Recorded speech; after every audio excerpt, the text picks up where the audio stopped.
बचाइदिनु, कोही गएर रेस्क्यु गरिदिनु न प्लिज। मेरो बाबालाई बचाइदिनु, मेरो बाबालाई बचाइदिनु न प्लिज। मेरो बाबा त्यतै कतै लुकेर बस्नु भएको छ होला, त्यहाँ गएर कसैले रेस्क्यु गरिदिनु मेरो बाबालाई। मलाई मेरो बाबा चाहियो, मलाई मेरो बाबा चाहियो।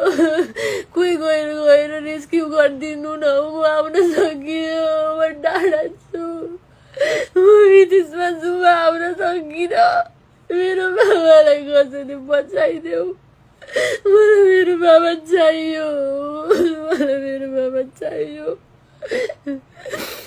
त्यो मैलुङ एरियातिर गएर हेलिकप्टरले बचाइदेऊ न कसैले, त्यो जङ्गल डाँडातिर हुनुहुन्छ होला मेरो बाबा।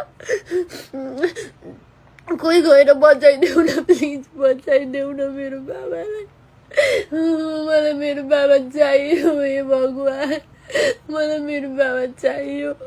कोहीले गएर बचाइदेऊ न, त्यही हुनुहुन्छ, मलाई थाहा छ केही नि भएको छैन मेरो बाबालाई।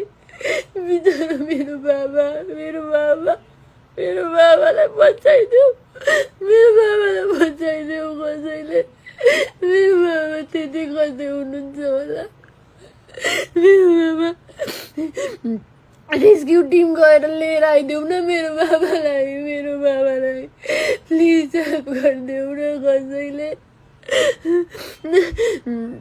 हाम्रो बाबा त्यही हुनुहुन्छ होला, मेरो बाबा त्यही हुनुहुन्छ होला। यति घन्टा भइसक्यो, अहिलेसम्म फोन गर्नु हुँदैन। एकचोटि फोन गरिदिनु न बाबा, एकचोटि मात्रै म ठिक छु भनिदिनु न बाबा।